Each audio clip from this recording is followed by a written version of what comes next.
Dice el libro del profeta Jonás, capítulo 1, versículo 1. Vino palabra de Jehová a Jonás, hijo de Amitai, diciendo: Levántate y ve a Nínive, aquella gran ciudad, y pregona contra ella, porque ha subido su maldad delante de mí. Y Jonás se levantó para huir de la presencia de Jehová a Tarsis, y descendió a Jope, y halló una nave que partía para Tarsis, y pagando su pasaje, entró en ella para irse con ellos a Tarsis, lejos de la presencia de Jehová. Bueno, la mayoría conoce este pasaje, así que vamos a solamente introducirnos hoy leyendo estos primeros versículos. Vamos a orar. Una vez más, gracias te damos, Dios. Hermosas las canciones que cantamos, reflejando también las verdades que encontramos en las Escrituras. Gracias porque todas las cosas nos ayudan a bien, a los que te amamos a ti, aunque a veces no parece que sean de esa manera, pero necesitamos confiar en ti, que es así, que tú eres veraz, no mientes, que las Escrituras son confiables. Y si así lo expresan es porque así es, Señor, así que necesitamos confiar en eso. Gracias por Cristo nuestro Señor, por su presencia. Gracias porque anhelamos estar más cerca de Él, aquí hasta donde podamos, anhelando también aquella patria que nos espera, y podemos disfrutar de Él para siempre, en toda su plenitud.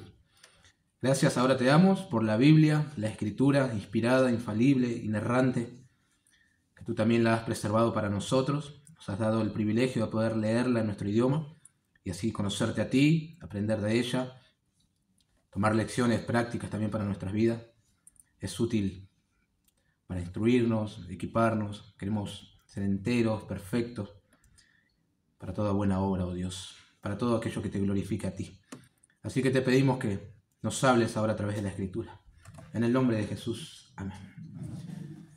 Misericordioso y clemente es Jehová, lento para la ira y grande en misericordia. Salmo 103, 8. Me gusta ese versículo para introducirnos a este libro porque creo que lo representa muy bien.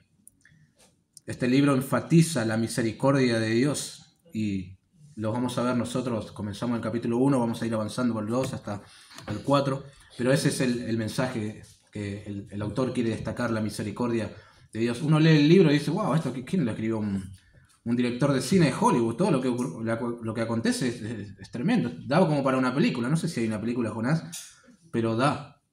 Pero a veces todos esos detalles a lo mejor nos hacen perder de vista el propósito con el cual el autor escribe esto, que es para exaltar la misericordia de Dios, ¿no? Y que, bueno, se deja ver en estos 4 capítulos solamente, pero se ve ese atributo de Dios, su misericordia, como del que estamos hablando, ¿no? ¿Dónde vemos eso? Bueno, en muchas partes, pero sobre todo al perdonar a una nación que se merecía nada más y nada menos que la ira de Dios, la justicia, y Dios decide perdonar a eso.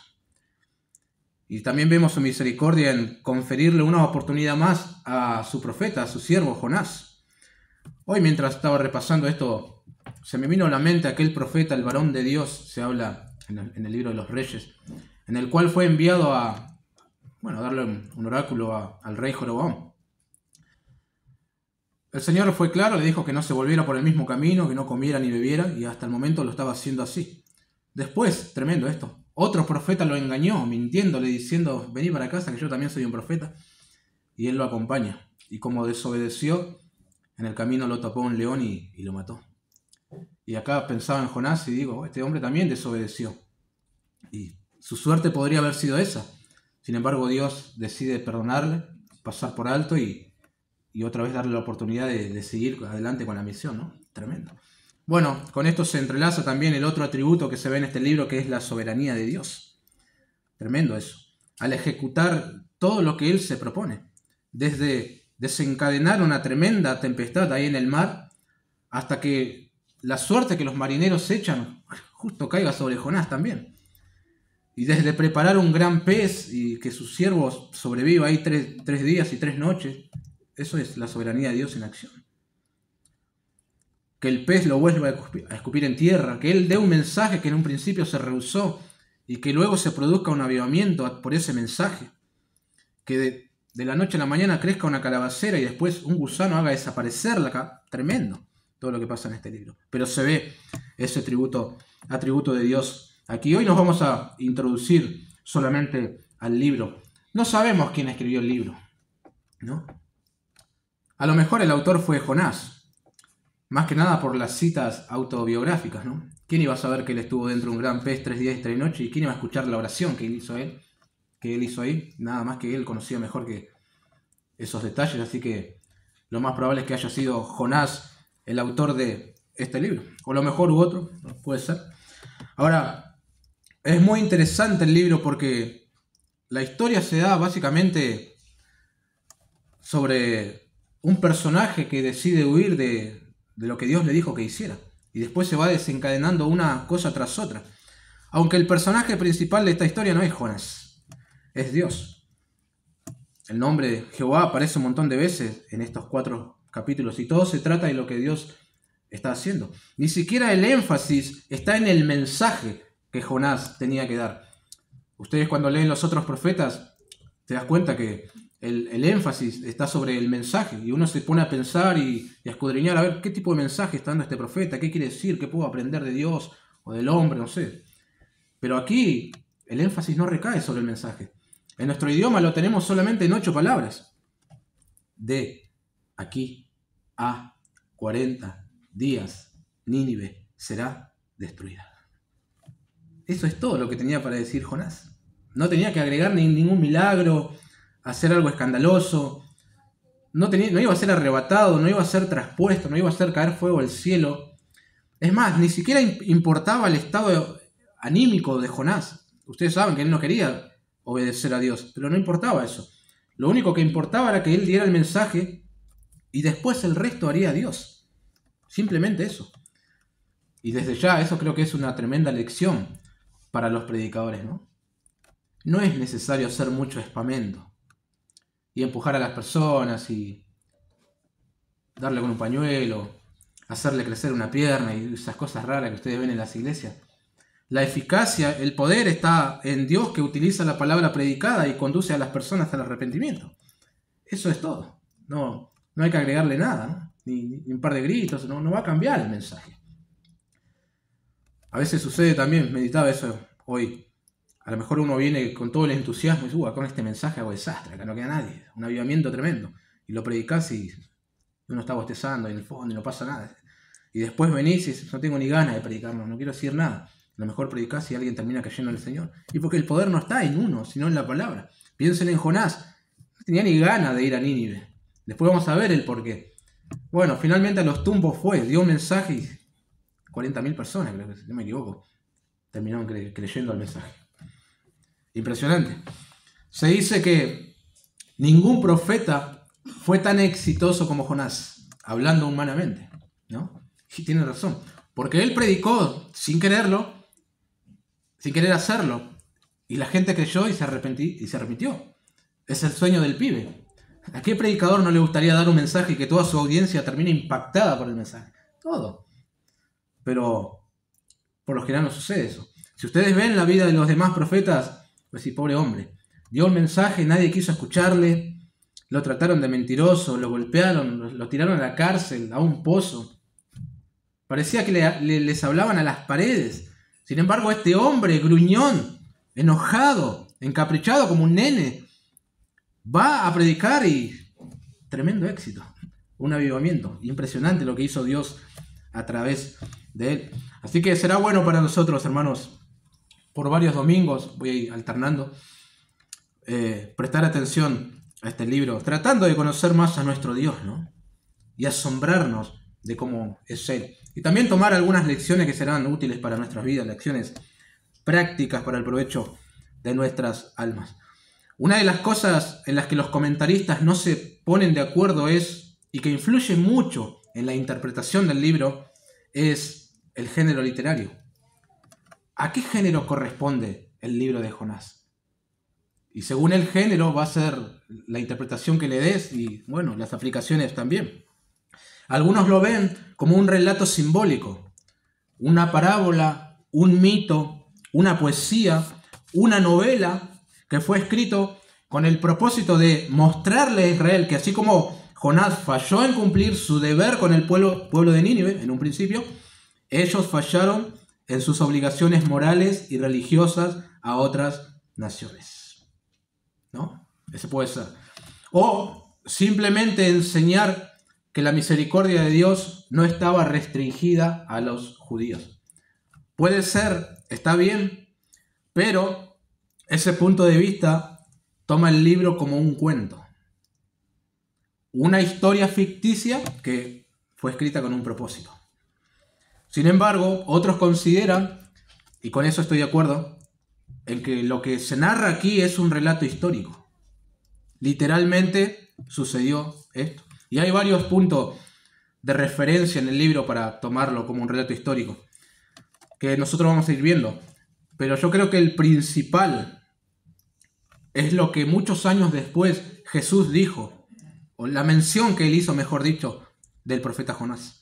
Él tomó lo que le iba a suceder a este profeta y lo utilizó como una ilustración de lo que le iba a suceder a él. Así como Jonás estuvo dentro del gran pez 3 días y 3 noches, el Hijo del Hombre estará en el corazón de la tierra 3 días y 3 noches. Y en el siguiente versículo, el 41, esto es Mateo 12, él habla del arrepentimiento de los hombres de Nínive ante la predicación de Jonás. Y dice, los hombres de Nínive se levantarán en el juicio con esta generación y la condenarán, porque ellos se arrepintieron a la predicación de Jonás. Y he aquí, más que Jonás en este lugar. Eso parece apoyar más una narración histórica, ¿verdad? Que un mito, una parábola o lo que sea. Yo sé que a algunos les cuesta encontrar el momento histórico en el cual sucede este arrepentimiento masivo de toda una ciudad. Pero bueno, si no lo encuentran, no importa.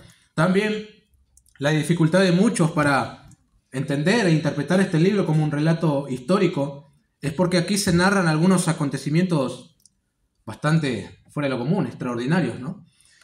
Que un gran pez se trague a un tipo y este viva 3 días y 3 noches, ahí, bueno, suena medio descabellado, ¿no? Como esto que es una historia, una fantasía.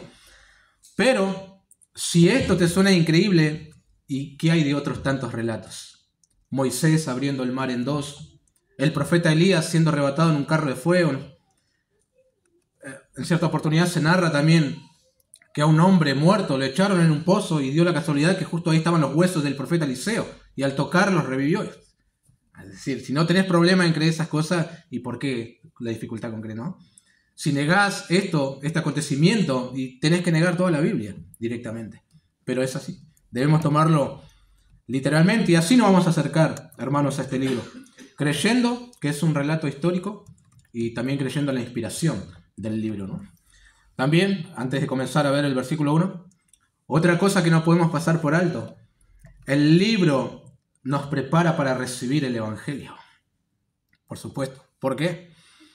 Si bien el mensaje que Jonás tenía que proclamar contra las ninivitas era para evitar la destrucción repentina que le sobrevendría por causa de su pecado, eso nos llevará a pensar en esa sentencia que recae sobre toda persona por su rebelión contra Dios. Y el arrepentimiento de este pueblo ante el mensaje nos invita a hacer lo mismo ante el mensaje del Evangelio, ¿no? Para recibir así el perdón de Dios por medio de Cristo. Veamos hoy entonces el llamamiento, la comisión y la desobediencia de Jonás. En primer lugar, el llamamiento, versículo 1. Vino palabra de Jehová a Jonás, hijo de Amitai, diciendo. Bueno, la introducción, hermanos, es muy parecida a cómo comienzan otros libros proféticos, ¿no? Así comienza de una manera parecida el libro del profeta Jeremías en el versículo 2. Palabra de Jehová que le vino en días de Josías. También en Oseas, palabras de Jehová que vino a Oseas, hijo de Beeri. Joel, palabra de Jehová que vino a Joel, hijo de Petuel. Miqueas, palabra de Jehová que vino a Miqueas. Y a otros también. Por lo tanto, es un buen punto de referencia para tomarlo como un libro histórico, ¿no? El comienzo básicamente es igual. Así que Jonás es un profeta. Notarán ustedes en sus Biblias que hay una referencia allí, ¿verdad? A 2 de Reyes 14:25. Ahí se menciona, creemos, al mismo Jonás, tiene el mismo nombre, es hijo de la misma persona. Y este pasaje dice, lo voy a leer, 2 de Reyes 14:25. Él restauró los límites de Israel. Está hablando del rey Jeroboam II. Desde la entrada de Hamat hasta el mar Arabá, conforme a la palabra de Jehová, Dios de Israel, la cual él había hablado por su siervo Jonás, hijo de Amitai, profeta que fue de Gat-Efer. Es decir, teniendo en cuenta que es la misma persona, decimos que su ministerio no estaba solamente centrado en este momento, en ir a Nínive y predicar. También en otro momento él ha dado el mensaje profético de parte de Dios. Él profetizó la restauración de Israel. Cosa que pienso yo que no tuvo problemas en hacerlo, ¿verdad? Porque estaba dando un mensaje positivo. Es más, hasta lo hizo con alegría. Ahora, se dice también que era de Gat-Efer. Esto corresponde a la frontera con Zabulón. Se cree a unos 4 o 5 kilómetros de Nazaret, de Galilea. ¿Y por qué menciono esto? Solo por una razón. ¿Recuerdan las palabras de los fariseos a Nicodemo? Ellos odiaban a la gente que era de Galilea. Le dijeron, escudriña y ve que de Galilea nunca se ha levantado profeta. ¿Cómo de que no? ¿Y Jonás? Eso es porque odiaban a los galileos y ya se olvidaron de este hombre. Y es más, no solamente Jonás. Se cree que también Oseas y Nahum eran de aquí. Robertson, un erudito, dice que posiblemente también Eliseo, Elías y Amós. Bueno, a este hombre vino palabra de Jehová. Me gusta pensar en esa expresión, hermanos. ¿Por qué? Dios lo conocía. Dios sabía del carácter de Jonás. Y él se glorifica de todas maneras. Dios habla a través de Jonás. Por eso vino palabra a él. A veces podemos pensar que Dios escoge a sus portavoces según la habilidad de esta persona, según su oratoria o, bueno, la piedad que en ese momento está manifestando. Pero no funciona así, hermanos. Pensemos en aquellos que Dios escogió para profetizar o para una misión específica como para dar liberación al pueblo de Israel. Y ves esos nombres y sus actitudes. Acá había cada nene. Sin embargo, Dios hacía grandes cosas a través de ellos. Pienses en el libertador Jefté. El tipo es lo más parecido a un pandillero. Es más, con él se juntaban personas ociosas. Y Dios lo escoge para liberar al pueblo de Israel. Piensen en Sansón. Era un desastre el hombre. Todo lo que hacía estaba mal. No era ejemplo de nadie. Dios lo escoge para traer liberación al pueblo de Israel. Y después aparece entre los héroes de la fe también en Hebreos 11. Tremendo. No digo esto para justificar ninguna conducta aberrante, sino para destacar que todo se trata del Señor haciendo grandes cosas con hombres insignificantes. Y Jonás, hermanos, no era la excepción. A este vino palabra de Jehová. En segundo lugar, se le ordena una misión, versículo 2. Levántate y ve a Nínive, aquella gran ciudad, y pregona contra ella, porque ha subido su maldad delante de mí. Cuando a Jonás se lo envió a profetizar al rey Jeroboam II, rey de Israel, lo hizo durante un tiempo de estabilidad política y éxito militar para Israel. Es decir, no fue enviado a dar malas noticias como otros profetas. No fue a hablar de destrucción para Israel. Por lo tanto, me imagino que habrá sido un profeta bastante querido por el rey, por aquellos que están en eminencia y aún por todo el pueblo. Porque ¿a quién no le gusta escuchar buenas noticias, predicciones que luego se cumplen? Hasta te encariñás con el mensajero que viene a darte semejante noticia. ¡Qué buen tipo que es este! ¿Recuerdan aquella mujer sunamita? Parece que se encariñó también con el profeta Eliseo. Porque cada vez que éste lo visitaba le daba un hospedaje, pero en un momento le dijo a su esposo: he aquí ahora yo entiendo que este que siempre pasa por nuestra casa es varón santo de Dios. Yo te ruego que hagamos un pequeño aposento de paredes y pongamos allí cama, mesa, silla y candelero, para que cuando él viniera a nosotros se quede en él. Impresionante, qué hospitalidad. Pero bueno, sabemos, el ministerio de Eliseo daba para que se lo trate de esa manera. Pero cuando el mensajero trae malas noticias, lo odias. Te la agarrás con él antes que con el mensaje. Es por eso que el rey de Israel, Acab, odiaba al profeta Micaías, porque según él siempre le traía malas noticias. Y en cierta profecía que le dio, el rey lo sentenció: echad a este en la cárcel y mantenedle con paz de angustia y con agua de aflicción hasta que yo vuelva en paz. Primera Reyes 22. Pero imagino al rey Jeroboam II un trato muy particular al profeta Jonás. Habrá resultado querido y muy respetado en Israel, ¿no? Y hoy no es muy distinto, mis queridos hermanos, con los predicadores. Mientras dé mensajes de autoayuda, lo tenés ahí arriba. Cuando dice algo o hace algo que te desagrada, no le contestás los mensajes, restringís sus estados y lo eliminás del Face. Eso como cosa más sencilla, porque te ha desagradado algo que dijo. Ahora, volviendo a Jonás, ¿no? La misión de este hombre es un tanto distinta a la que le tocó en Israel, ¿no? Ahora se le está enviando a un territorio enemigo. No cualquiera iría a ese lugar. Yo me imagino al profeta preguntando: ¿Nínive? Habré escuchado mal. Señor, dijiste Nínive. ¿Cómo voy a ir a Nínive? Vale la pena mencionar algunas cosas de esta ciudad para entender a qué misión lo está enviando el Señor. Más adelante llegó a ser la capital del imperio asirio. Primero nuestro texto dice: pregona contra ella, porque ha subido su maldad delante de mí.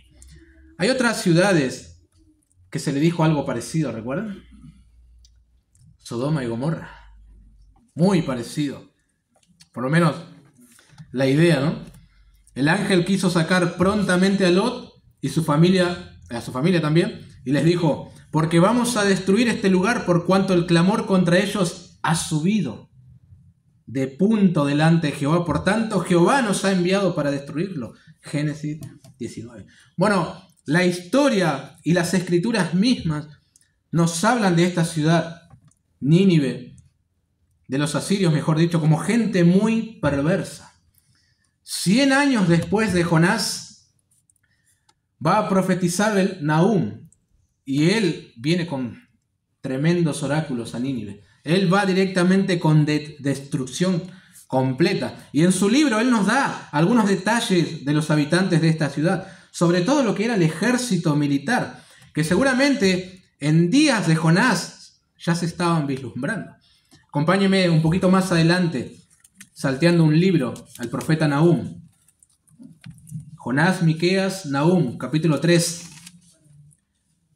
Solamente los primeros 3 versículos. Nahum, capítulo 3. Ay de ti, profecía contra Nínive. Ay de ti, ciudad sanguinaria, toda llena de mentira y de rapiña, sin apartarte del pillaje. Chasquido de látigo y fragor de ruedas, caballo atropellador y carro que salta, jinete enhiesto y resplandor de espada, y resplandor de lanza y multitud de muertos, y multitud de cadáveres, cadáveres sin fin, y en sus cadáveres tropezarán. 4 también, a causa de la multitud de las fornicaciones de la ramera de hermosa gracia, maestra en hechizos, que seduce a las naciones con sus fornicaciones, y a los pueblos con sus hechizos. Tremenda lo que es esta ciudad. Tenía algunas imágenes para proyectar, me olvidé y no lo hice. Algunas pinturas y cuadros que reflejan un poco lo que fue Nínive, ¿verdad? Hay muchos cuadros allí atravesando con flechas a los leones, decapitándolos. Hoy los defensores de animales se pondrían como locos viendo esas cosas. Otras imágenes están con sus enemigos decapitándolos, pasándolos por encima con el carro. Otras atravesándolos con una lanza y colgándolos en la entrada de la ciudad. Se dice que solían amontonar todas las cabezas de sus enemigos. Era algo tremendo, Nínive, mis queridos hermanos. Alguien dijo que el rey Assur-Nasirpal se deleitaba grandemente con el gran montón de cabezas humanas que apilaba después de sus victorias. Era una máquina militar impresionante. No tenían piedad, hacían cosas tremendas. Y Jonás es enviado a Nínive. Tremendo. Además, Asiria sería la nación que años después Dios utilizaría para castigar a Israel. Yo no sé si Jonás ya sabía esto. Y todo eso sumó a que él no quisiera saber nada con ir a predicar ahí. Así que tiene una tremenda misión: levantarse, ir a Nínive y predicarles el juicio de Dios. No era fácil la misión, queridos hermanos. Seamos sinceros, ¿no? ¿Quién se animaría a ir a ese lugar? En su debido tiempo vamos a ver el porqué, la razón por la que Jonás no quiere obedecer a Dios. Pero esta no es por causa de miedo. Cualquiera tendría miedo de ir a Nínive y predicar, y sobre todo predicar juicio. Sabés que en cualquier momento tu cabeza puede comenzar a rodar por ahí. Pero Jonás no tenía miedo de ir. Además, él tampoco se acobardaba por la distancia. Se cree a unos 1000 kilómetros de donde él se encontraba. Esto es mucho, sobre todo yendo a pie. De todas maneras, no era impedimento y iba a poder llegar. Así que la distancia tampoco es un impedimento. Otra es la causa por la que no quiere saber nada con hacer lo que Dios le ordena. Pero reflexionemos un poco, hermanos, pensando en nosotros. A veces Dios nos pide cosas que chocan con nuestro carácter, ¿no? O con nuestros deseos, con nuestra naturaleza caída. Y no siempre las cosas tienen que ser como nosotros queremos. No siempre. No siempre el mensaje que tenemos que dar tiene que ser de restauración. En ocasiones es de juicio por el pecado. Pero lo importante siempre es obedecer a Dios. Si Él nos pide que confiemos en Él, así tiene que ser. Si Él nos pide que vayamos, debemos ir. Si Él nos pide que perdonemos, debemos perdonar también. Y lo mejor que podemos hacer, hermanos, es echar mano a la obra y decir: Señor, no quiero hacer esto, pero lo tengo que hacer. Es lo mejor. Y también, de alguna manera, todos somos enviados a Nínive, a gente perversa que necesita oír el mensaje del Evangelio. ¿Verdad que muchas veces somos seleccionadores, no? A este ni loco le hablo de Jesús. A este puede ser, no debería ser así, hermanos queridos. A todos debemos dar el mensaje que el Señor nos ha confiado. Así que en tercer lugar, veamos la respuesta de Jonás ante la orden de Dios, versículo 3. Y Jonás se levantó para huir de la presencia de Jehová a Tarsis, y descendió a Jope, y halló una nave que partía para Tarsis, y pagando su pasaje entró en ella para irse con ellos a Tarsis, lejos de la presencia de Jehová. Notan el énfasis, ¿no? El Señor le dijo: tenés que ir a Nínive a predicar, bueno, así se arrepientan. Jonás se levantó, pero para huir. Qué tremendo que 2 veces se repita la presencia de Jehová, ¿no? Huir de la presencia de Jehová y lejos de la presencia de Jehová. Inmediatamente llega la orden, Jonás se preparó para irse del lugar en donde estaba. Se cree que le pudo haber tomado 2 o 3 días hacer esos 100 kilómetros desde su ciudad de residencia hasta Jope y bueno, de allí partir a Tarsis. Saben que los comentaristas no se ponen de acuerdo en la ubicación geográfica de Tarsis. Podría ser una ciudad fenicia, ejemplo Tartessus, al sur de España, en el Océano Atlántico, o también, según algunas evidencias arqueológicas, podría apuntar a la isla de Sardina. O a lo mejor Tarsis sea una metáfora para referirse al lugar más alejado en el mundo conocido. Es como decir, me voy a lo más lejos que pueda haber. Puede ser, no importa. El asunto es que ante el mandato divino decidió huir lejos de la presencia de Jehová. Si no me equivoco, es el único profeta en la Biblia que se rehúsa a cumplir la misión que Dios le dio. Ustedes estarán pensando en otro, pero a lo mejor el que te viene en la mente es Jeremías, pero él no se rehusó. Él dijo: no me acordaré más de él, ni hablaré más en su nombre. No obstante, dice el profeta, había en mi corazón como un fuego ardiente metido en mis huesos. Traté de sufrirlo y no pude. Es decir, siguió adelante. Pero este parece ser el único que se rehusó a escapar de la orden que el Señor le había dado. En este caso él dice no y se va. Es una reacción, queridos hermanos, que otros tuvieron ya en la Escritura, o intentaron por lo menos. Adán y Eva, leemos en Génesis 3:8, oyeron la voz de Jehová, Dios, que se paseaba en el huerto al aire del día, y el hombre y su mujer se escondieron de la presencia de Jehová Dios entre los árboles del huerto. Su hijo Caín tuvo la misma idea de alguna manera esconderse de Dios. 4:14 de Génesis, cuando Dios había salido a su encuentro. He aquí me echas hoy de la tierra, y de tu presencia me esconderé, y seré errante y extranjero en la tierra. Ahora, no es algo que se pueda llevar a cabo. Los profetas Elías y Eliseo solían decir, vive Jehová, en cuya presencia estoy. Como que siempre estaban ahí. Y el salmista se expresó de esta manera, un salmo muy conocido. ¿A dónde me iré de tu espíritu? ¿Y a dónde huiré de tu presencia? Si subiera a los cielos, allí estás tú. Y si en el Seol hiciere mi estrado, he aquí allí tú estás. Si tomare las alas del alba y habitar en el extremo del mar, aún allí me guiará tu mano y me asirá tu diestra. Si dijere, ciertamente las tinieblas me encubrirán, aún la noche resplandecerá alrededor de mí. Aún las tinieblas no encubren de ti, y la noche resplandece como el día. Lo mismo te son las tinieblas que la luz. Salmos 139, 7 al 12. Era una verdadera locura lo que estaba haciendo este hombre. A lo mejor pensaba que de alguna manera la presencia de Jehová estaba limitada a Israel o a Jerusalén.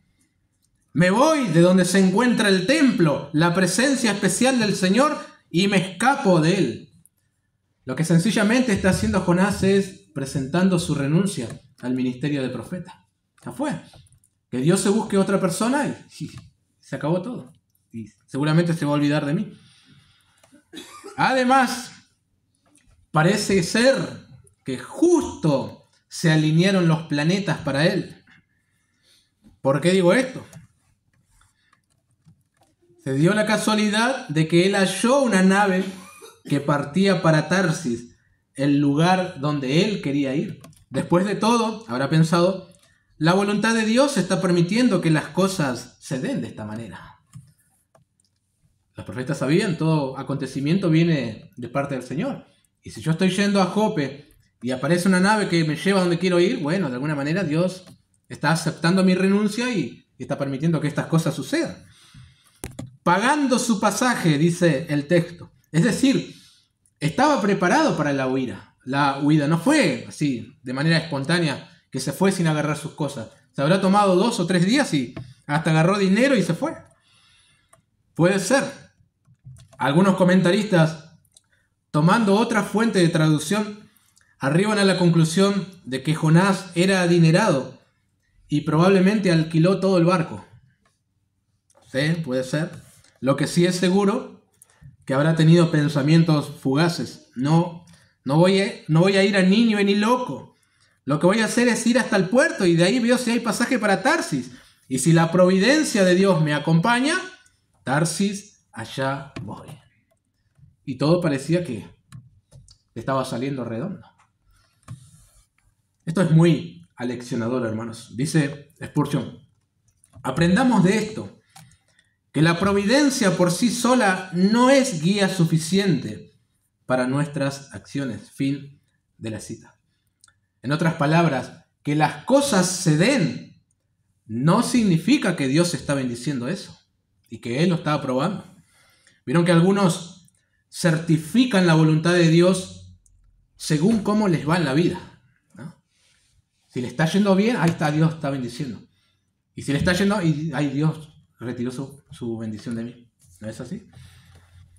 Si están prosperando, Dios está bendiciendo. Su voluntad me indica que siga adelante. Y a lo mejor su prosperidad viene de llevar adelante negocios turbios. O alguien encontró un trabajo en el que le pagan mucho mejor y dice, wow, Dios me está bendiciendo. Pero resulta que el horario de trabajo coincide con el horario de las reuniones. ¿Y entonces? ¿Sacrificará su vida espiritual para estar un poco mejor económicamente y sus responsabilidades como creyente? ¿Pero no fue la providencia de Dios la que le dio ese trabajo? Hay que tener cuidado, queridos hermanos. O alguien encontró una mujer y se enamoró. Si Dios la puso en mi camino, por algo es. Pero resulta que la mujer o el hombre es incrédulo, no es salvo. ¿Y entonces? ¿Fue la providencia de Dios? La providencia de Dios no puede violar mandamientos o principios claros que encontramos en las Escrituras. No puede. Acá el mandato era claro, tenés que ir a Nínive. Por más que le encontraron un pasaje y le vaya de 10 en la vida, estaba mal, porque Dios le había dicho que hiciera otra cosa. El profeta quiso huir de la presencia de Jehová y parecía que lo estaba logrando. Hasta se estaban dando las cosas a su favor. Él creyó que eso era lo mejor y fue movido por ese impulso. Citando otra vez a Charles Spurgeon. Ahora, muy comúnmente me encuentro con personas que dicen: sentí que debía hacer tal y tal cosa. Se me ocurrió que debo hacer esto y aquello. Tengo miedo de estos impulsos, dice Spurgeon. Mucho miedo de ellos. Las personas pueden hacer lo correcto bajo su poder, pero arruinarán lo que hacen si lo hacen por mero impulso y no porque la acción sea correcta en sí misma. Dice más, muchas personas toman sus impulsos internos y dicen: el Señor me dijo esto o aquello. Esto es peligroso incluso cuando no lo parece de inmediato. ¿Qué tienes que hacer con los designios y deseos de tu propio corazón? ¿Deben estos ser una ley para ti? Te ruego que no estés entre los necios que serán arrastrados por todo viento de fantasía y perversidad.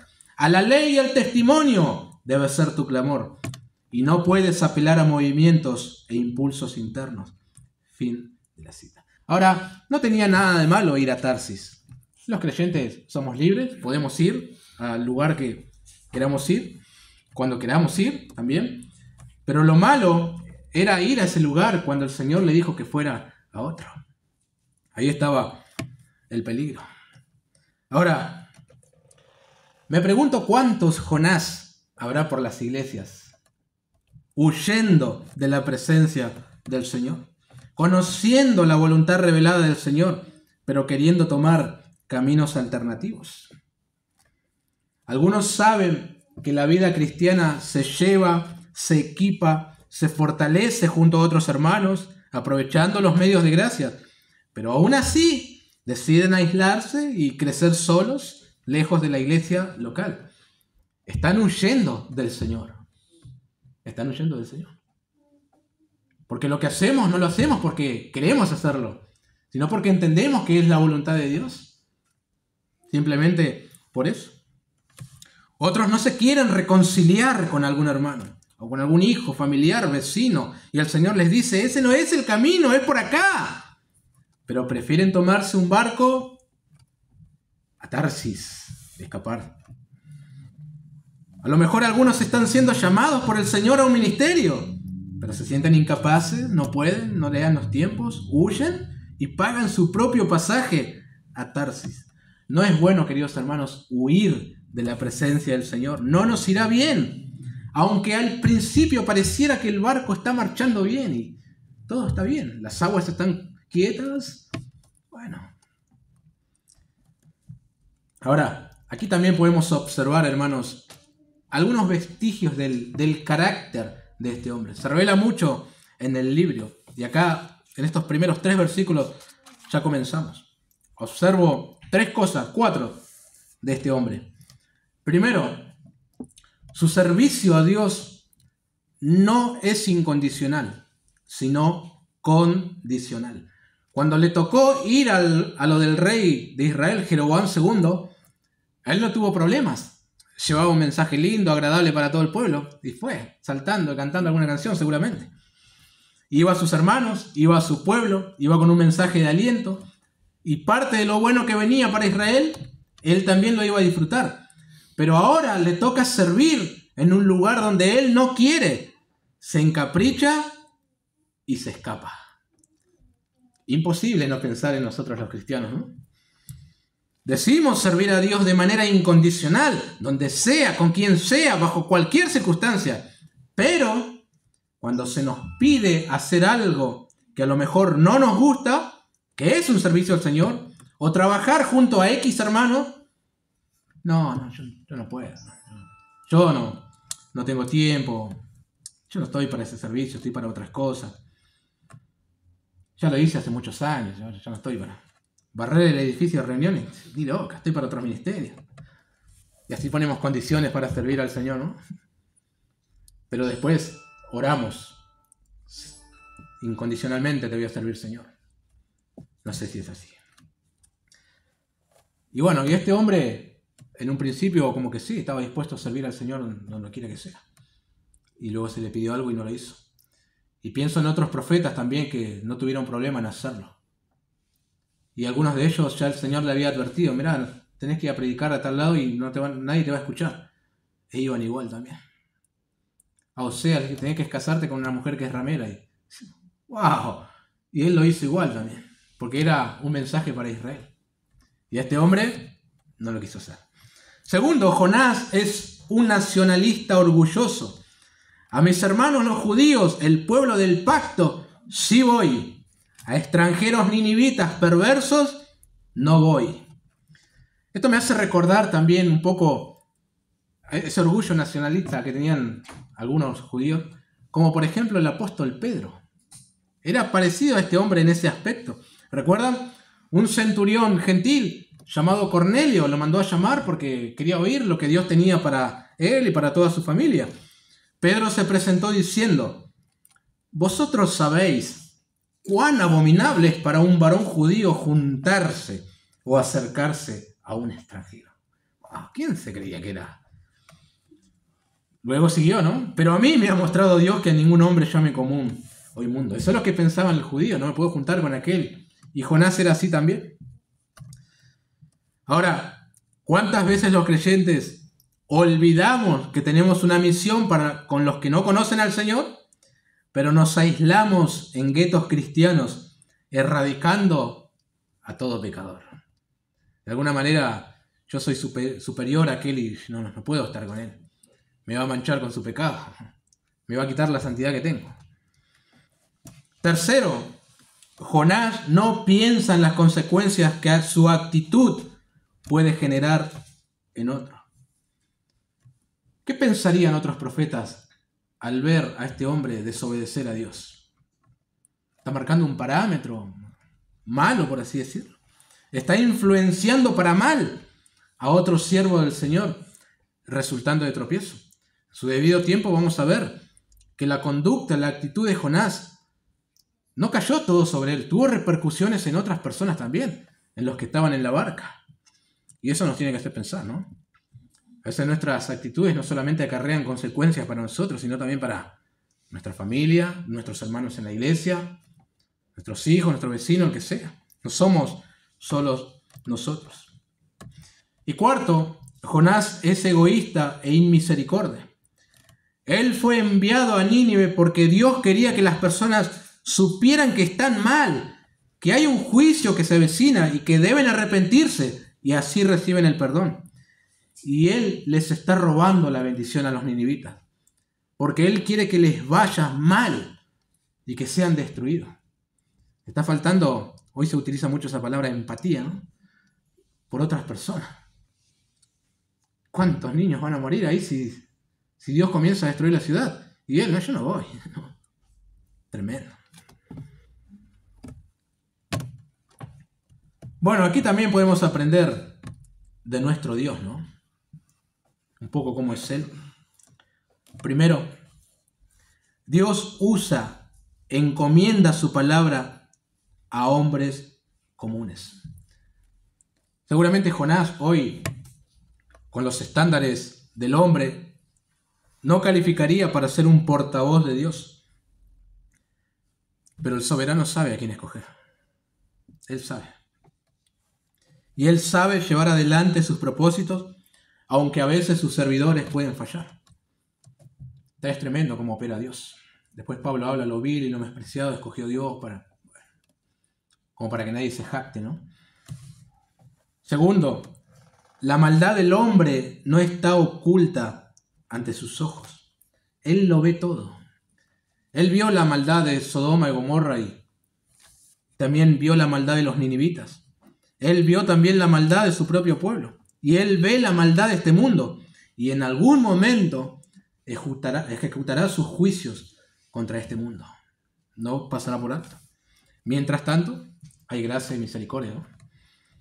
Tercero, Dios es muy misericordioso. ¿Recuerdan antes de destruir Sodoma? Hubo un hombre llamado Abraham que intercedió. Pero pará, si hay 50 justos, no destruyas todo esto. Y Dios decía, no lo voy a destruir. Si hay 40, 30, 20, que si no me acuerdo, quedó en 10, me parece, la cifra. Antes de traer juicio sobre Nínive, antepuso su misericordia y envió a un profeta con un mensaje que iba a cambiar las vidas de estas personas. Y al final vamos a ver que Dios los termina perdonando. Por lo menos esa generación se salvó de los juicios de Dios. Después viene otra generación que terminan siendo destruidos todos. Lo mismo que vemos hoy, queridos hermanos. Antes de destruir este mundo con fuego, según el apóstol Pedro, su iglesia es enviada a los pecadores con un mensaje de juicio si no se arrepienten, pero misericordia, perdón y salvación si lo hacen. Dios es lento para la ira y grande en misericordia. Y Cristo es la prueba más grande que puede haber de la misericordia de Dios. Él lo envió para dar su vida por los pecadores.